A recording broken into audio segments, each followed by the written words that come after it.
Bom dia, bom dia, bom dia, bom dia. Como é bom estarmos juntos, estarmos à mesa. Papai nos presenteou com essas irmãs maravilhosas. Sua bênção, minha pastora Rosi, que saudade. Que saudade de todo mundo, meu Deus, que saudade, que saudade, que saudade, que saudade. Não vou falar o nome, não, porque senão eu vou esquecer alguém. Vamos orar. Pai, nesta manhã em que o Senhor mais uma vez nos congrega aqui nesta mesa, Pai, o nosso coração transborda de alegria e de gratidão. Hoje pela manhã, Pai, estávamos eu e a tua filha, Cíntia Tanuri, aqui preparando um café e ela olhou para mim e me perguntou: que amor é esse? Que amor é esse que une pessoas tão distantes geograficamente? Este é o teu amor, Pai. Esse é o teu amor que se encarnou e habitou entre nós. Este é o teu amor e o teu amor tem nome, o nome é Jesus.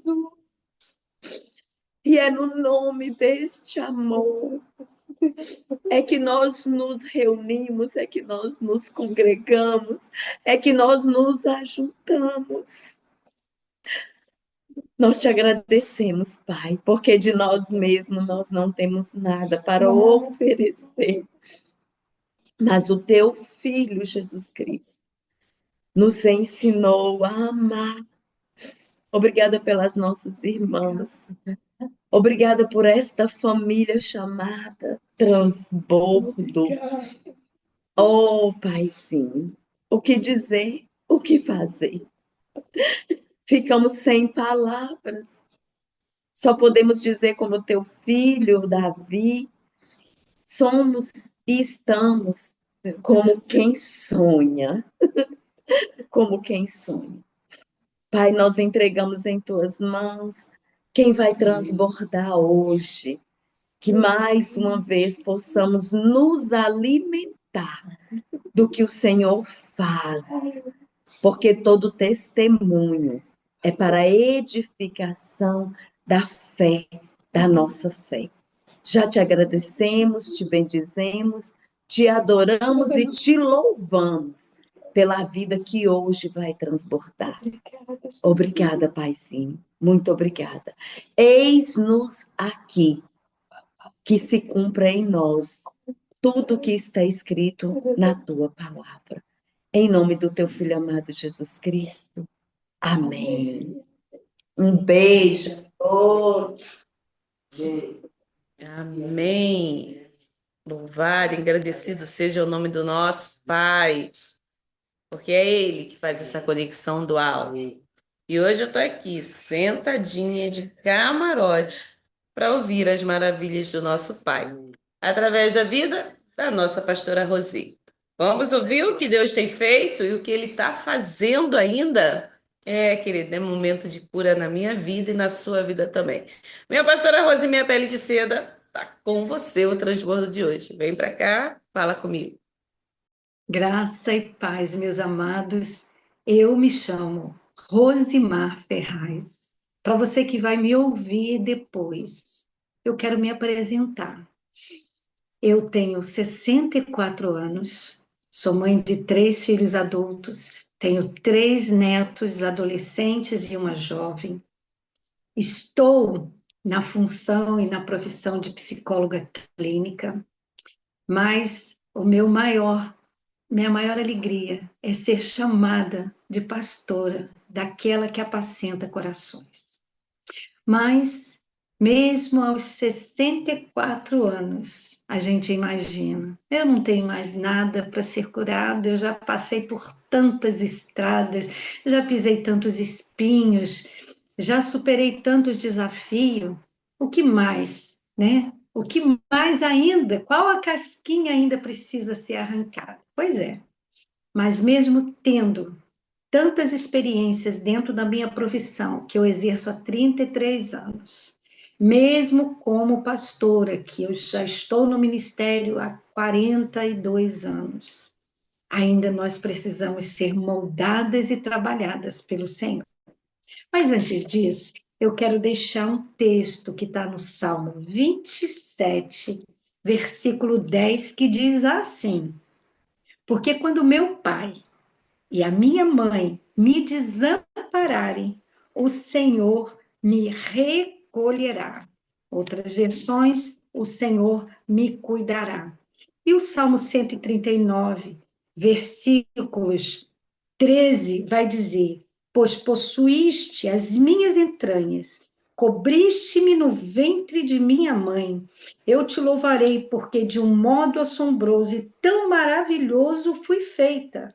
Maravilhosas são as tuas obras, e a minha alma o sabe muito bem. Os meus ossos não te foram cobertos, quando no oculto fui feito e entretecido nas profundezas da terra. Os teus olhos viram meu corpo ainda informe, e no teu livro todas estas coisas foram escritas, as quais em continuação foram formadas, quando nenhuma delas ainda havia. Eu quero deixar esse versículo para que você se lembre de que tudo que nós passarmos nessa vida, Deus já nos via no ventre da nossa mãe. Eu estava com uma viagem marcada para um congresso em Salvador, há 2 semanas atrás. Estava numa expectativa muito grande por rever amigos, profissionais, e esse congresso se chama CPPC, Corpo de Psicólogos e Psiquiatras Cristãos. Ali nós estaríamos celebrando 50 anos, o jubileu dessa instituição que já está no Brasil, auxiliando profissionais e estudantes, e eu faço parte dessa instituição já há 30 anos. E eu estava na expectativa, porque eu passaria um cargo muito importante, que eu já estava nele há algum tempo, e eu achei por bem dar uma descansada, passar o bastão para os mais novos. Mal sabia eu que Deus não só me presentearia com esse jubileu da instituição, mas Deus estaria deixando uma marca no meu coração para eu me lembrar de que Ele é o Deus da graça e Ele nos presenteia o tempo todo. Eu estava fazendo uma formação que ainda não concluí, eu vou concluir agora em agosto, e algumas pessoas aqui, como Cíntia Tanuri, acho que eu fiz com a Maí, né? Eu não me lembro se eu fiz com outras pessoas, mas eu fiz, eu cheguei a fazer com você, Mônica Moreira, fiz com Mônica Moreira, o exercício de desensibilização bilateral. Uma mulher pesquisadora chamada Francine Shapiro, descobriu essa técnica de cura do trauma. E a doutora Esli, também nossa irmã em Cristo, trouxe para o Brasil essa técnica. E aí eu comecei a fazer a formação. Quando eu cheguei lá, eu vi uma irmã que tem feito um trabalho belíssimo no Nordeste, a Dineide Nolasco. E eu senti no meu coração, procura ela e pede para ela fazer com você o momento do oásis. O que é o momento do oásis? O oásis é quando, nesses congressos, outros psicólogos se colocam à disposição do Senhor para fazer uma escuta acolhedora e para ouvir as demandas dos profissionais, porque os profissionais sofrem muito no seu trabalho. Eles sentem muita aflição porque eles carregam as dores dos seus pacientes e muitas coisas nós não podemos dar conta, a psicologia não dá conta. E eu procurei essa irmã. E no processo de identificar a infância e coisas do passado, eu me voltei, o meu inconsciente me leva a uma cena, porque você tem que construir a fotografia, a imagem, e em todo o processo eu fui levada aos meus 9 anos de idade. E olha que eu já passei por muitos processos de cura emocional, de cura interior, de libertação em várias igrejas. E aquela cena já havia sido contada para um conselheiro. Eu já havia orado, já havia desligado, mas havia uma dor ali, que até então ninguém havia percebido. Aos 9 anos, eu vi a casa aonde estava meu pai, minha mãe, numa discussão. E naquele momento, a imagem que veio foi do meu pai atirando na minha mãe. Só que a minha mãe cai no chão e a criança de 9 anos não viu que a mãe estava se desviando da arma e que o tiro pegou na parede. Eu vim saber disso depois. Naquele momento, quando eu vi a arma e vi a mãe abaixando, o congelamento do trauma ficou na minha mente. E o congelamento fez com que eu pegasse o meu irmão e saísse em fuga. E eu me lembro que eu fui na casa da minha avó e a fala que eu trouxe para ela foi: meu pai matou minha mãe. Nesse momento, houve um sequestro da minha infância. Ali, o trauma se estabeleceu e a criança deixou de ser criança porque ela tinha que proteger um irmão que não teria mais mãe. Ela teria que se cuidar, ela teria que dar conta daquela dor. E ali eu não me lembro de mais nada. Depois, no processo, veio outras cenas do meu pai brigando com a minha mãe, eu novamente pegando esse irmão, tirando esse irmão da presença desse pai, dessa mãe, desse conflito todo. Mas o que eu quero trazer para você, todo atendimento dentro dessa abordagem, ele está vinculado com a ciência e com a fé. A fé e a ciência, ela é o trilho do trem. A locomotiva, o trem, é a nossa história, é a nossa vida. Não tem como desassociar cura, restauração, sem esses dois trilhos importantes na vida do homem. A fé e a ciência. A ciência está a serviço da fé e a fé está a serviço da ciência. Queira o homem aceitar isso ou não. E partindo disso, eu voltei àquele lugar. E eu pude entender que o Deus que faz nova todas as coisas pôde me levar naquele lugar e assumir um papel de adulta com aquela criança. E naquele momento, eu pude acalmar minha criança e dizer para ela: sua mãe não morreu. E você não precisa mais ficar querendo ser a salvadora, querendo proteger. Hoje, o meu irmão já partiu para o Senhor, mas eu vivi a minha vida inteira numa super proteção maternal desse irmão. Hoje, eu não tenho mais a minha mãe, mas eu tive o privilégio de, durante 11 anos, cuidar dela numa cama e vê-la aceitar Jesus e vê-la ganhar muitas almas para o Senhor na vida de enfermidade do que na vida de saúde dela. E eu me lembro que uma fase da minha história já adulta, com os meus filhos pequenos, e a minha mãe num excesso de raiva, de fúria com meu pai, ela havia confessado que ela já havia comido uma criança antes de mim, e que se ela tivesse me descoberto, ela também teria comido a mim e meu irmão. O que significava essa expressão, comer você? É o aborto no passado, né? Antigamente, eu comi com angu, eu me desfiz, e eu ouvi essa história. Então, foi uma luta muito grande durante toda a minha vida, afirmar minha identidade naquele que me viu no ventre dela e que me escondeu porque ela estava menstruada durante 4 meses, então ela não viu que estava grávida de mim. E naquela época, Se uma mulher menstruava, ela não estava grávida. E a minha mãe não descobriu a gravidez.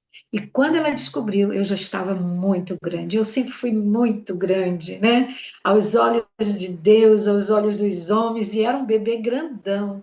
E a minha mãe ficou com medo de abortar, porque uma vizinha dela já havia sido partido por conta de um aborto mal feito. E aquilo assustou minha mãe. Mas foi Deus cuidando, me escondendo. Eu digo que aquele sangue não era a menstruação da minha mãe, era o sangue de Jesus que já me escondia das trevas, para que o inimigo não me enxergasse. E o que eu quero dizer para você, quando eu volto no meu processo terapêutico, lá naquela imagem do pai atirando na mãe, e eu via Jesus me levando lá, adulta. E quando a terapeuta me pergunta o que a adulta pode fazer pela criança que está ali, e eu vi a adulta segurando a arma do meu pai e dizendo para ele: você pode abaixar a sua arma, você não precisa fazer isso. Eu vi a adulta pegando a minha mãe e levantando a minha mãe e abraçando-a como mãe e filha, não como mãe da mãe, porque era o meu papel que eu assumi durante muitos anos. E é muito pesado o filho ocupar o lugar de mãe da mãe. A gente faz isso na velhice, porque eles precisam dessa proteção. Mas na fase adulta, a gente não pode ser mãe da mãe. E eu me vi ali também, pegando a minha criança, abraçando ela e dizendo para ela: sua infância está sendo restituída. Talvez você possa me perguntar, mas que diferença isso faz agora que você tem 64 anos? Isso aconteceu aos 9. Porque há uma pessoa nessa sala que sempre falava para mim: cante, dance, brinque. E eu ouvi a Ana Maria dizer assim: gente, mas o que essa louca quer que eu faça com tantos problemas? Eu tenho tantas necessidades de oração, eu preciso orar por fulano, eu preciso fazer isso, eu tenho aquilo, outro, eu tenho tantas demandas no consultório. Como que eu vou botar uma música e ficar dançando, brincando? E eu não entendia com o coração, eu entendia com a razão. E às vezes eu até fazia, mas não era igual. E esse final de semana que passou, eu fui caminhar com meu marido na praia, eu moro aqui em Guarapari, e eu fui caminhar com ele. E no final da praia tem um balanço. E eu me lembrei que no quintal da minha casa tinha um balanço. Mas o balanço fugiu da minha memória traumatizada. Quando eu sento naquele balanço, eu ouço a voz do meu amado dizer: eis, isso é que é o resgate da tua infância. Há uma criança dentro dessa adulta que pode sorrir mais, que pode dar gargalhada, que pode balançar, que pode brincar, que pode ser feliz, que não precisa viver tão séria, só vendo as guerras espirituais suas e dos outros. Existe esperança. No mundo vamos ter aflições, sim, mas ele também disse: tenha bom ânimo, porque eu venci o mundo. Eu venci as suas guerras externas e eu venci as suas guerras internas. E quando ele trouxe aquele consolo, aquela alegria para mim, eu disse a mim mesma: nunca mais ninguém vai ter o direito de roubar a alegria da minha criança. Por quê? Porque quando o inimigo rouba isso através dos traumas, ele rouba algo precioso dos filhos de Deus. Uma coisa que Davi sabia muito bem, que é a alegria da salvação. E nós ficamos tão agarrados no problema, seja ele grave, seja ele moderado, seja ele levinho, não importa o tamanho do problema, porque só quem sabe o tamanho da dor é você que está vivendo. E nós ficamos agarrados à situação, seja com o filho, com o marido, com o trabalho, com finanças, e a gente fica aprisionado no labirinto da dor. E a gente esquece, é automático, a gente faz uma lavagem cerebral e a gente esquece qual é o nosso destino final. A gente já esquece de onde a gente veio, qual é a missão aqui e para onde nós vamos voltar.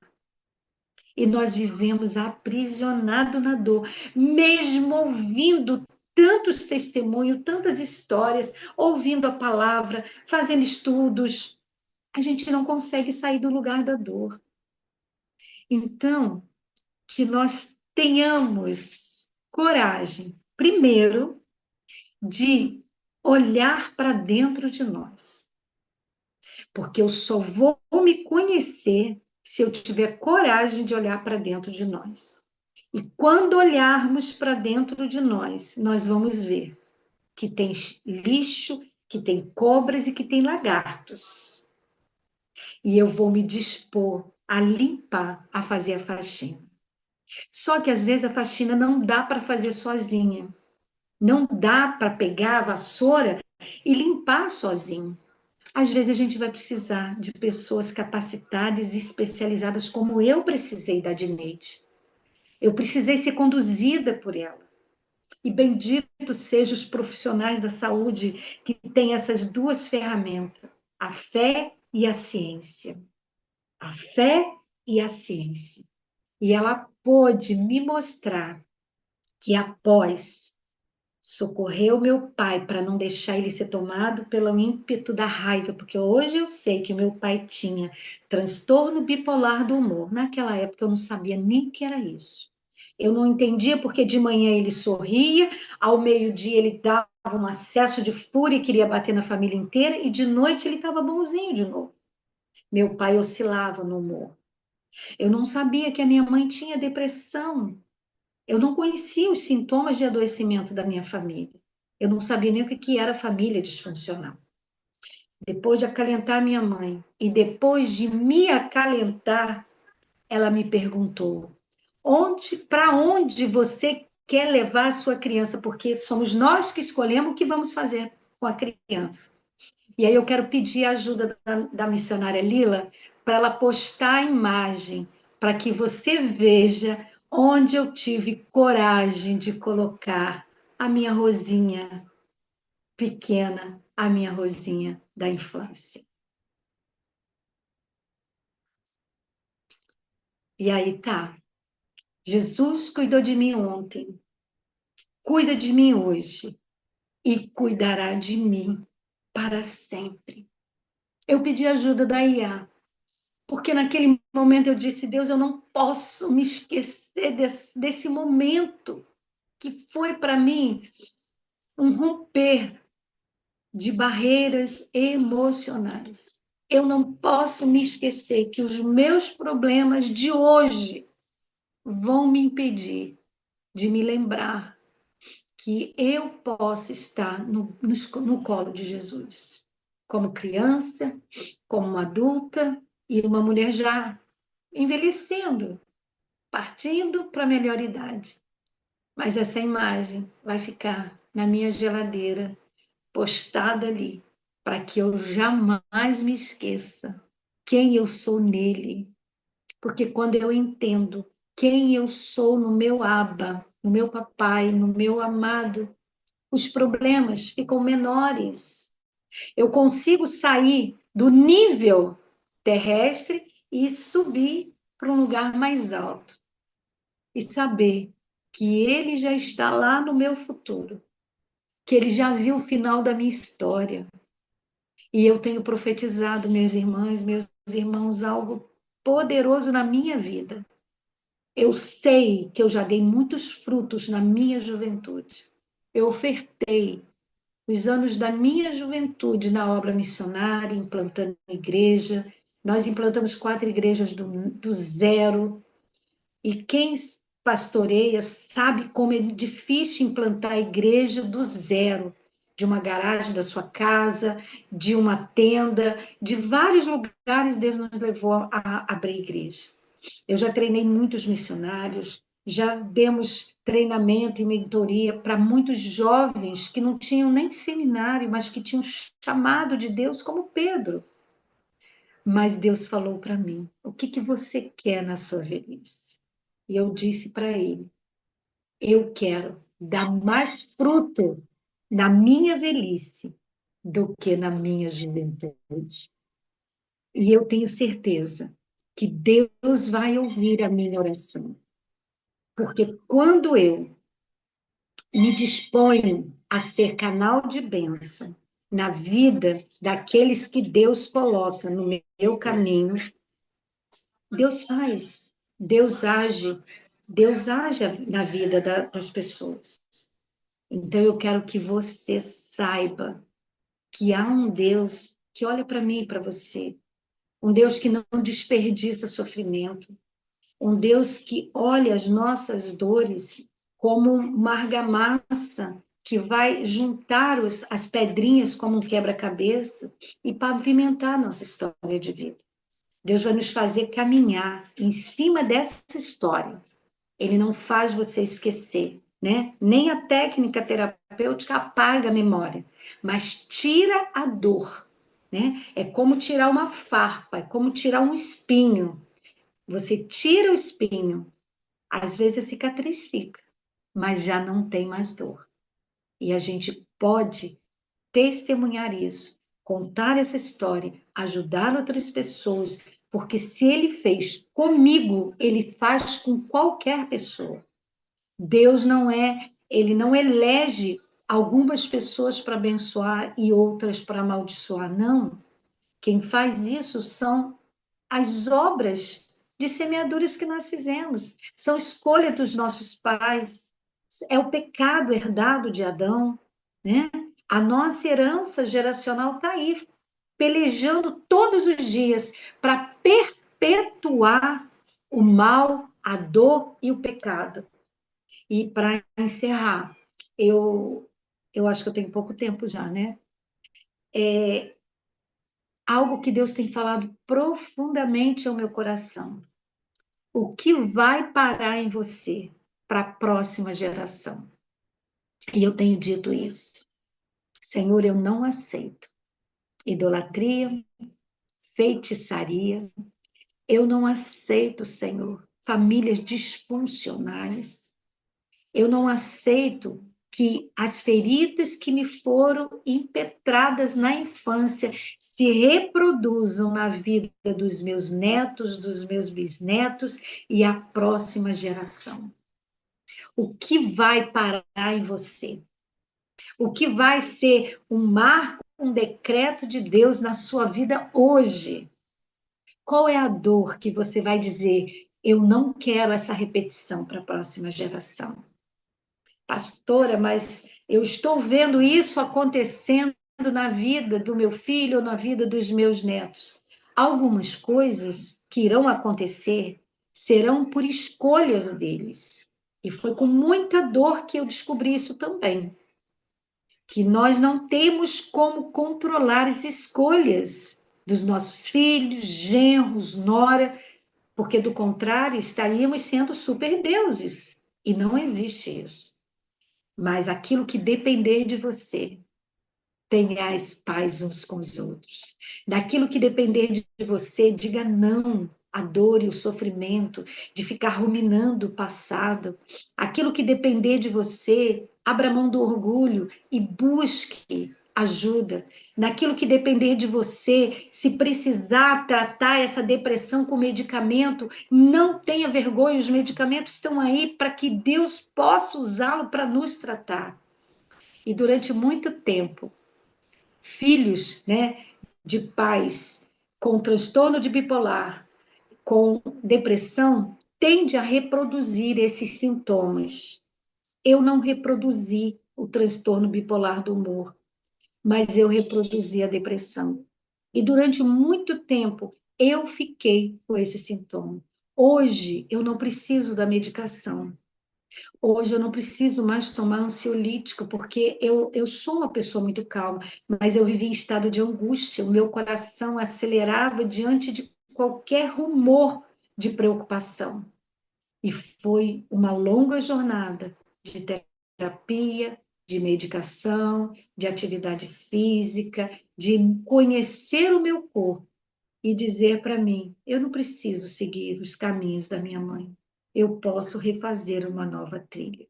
Então, eu espero que essa experiência que eu vivi com o MDR, com o Senhor, com essa terapeuta cristã que me ajudou muito, não só por causa da fé dela, mas porque ela usou a técnica com sabedoria, que essa minha experiência sirva para você também. Pedir ajuda, pedir socorro e sair do lugar do trauma e vir para a vida. Amém? Beijo grande, muito obrigada, pastora Mônica. Obrigada, minha pastora. Obrigada. Hoje é uma manhã de cura, hein? Obrigada, viu? Ana Maria vai orar. Vem para cá, Ana Maria.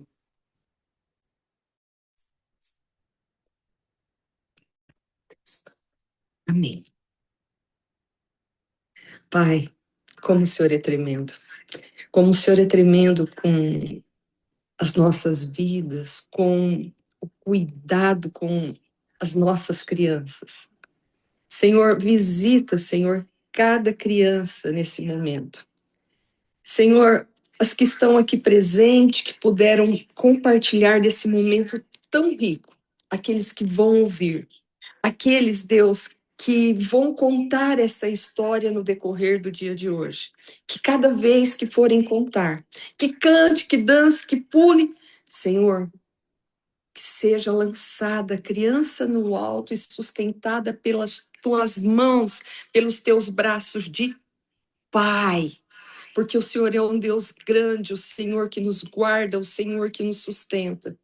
Senhor, que cada vez que nós ouvirmos o transbordo da pastora Rosa, que seja além de um transbordo, que seja bênção, que seja um bálsamo para as nossas vidas e que possamos trazer a nossa criança, Deus.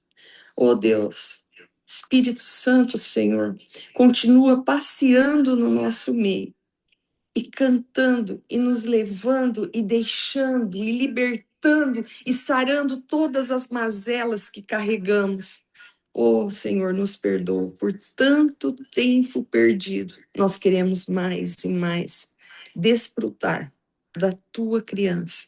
Continua abençoando a pastora Rose, abençoa todos aqueles que aqui estiveram, aqueles, Deus, que vão ouvir, que haja cura, que haja do teu mover. Espírito Santo, move, cura de maneira sobrenatural.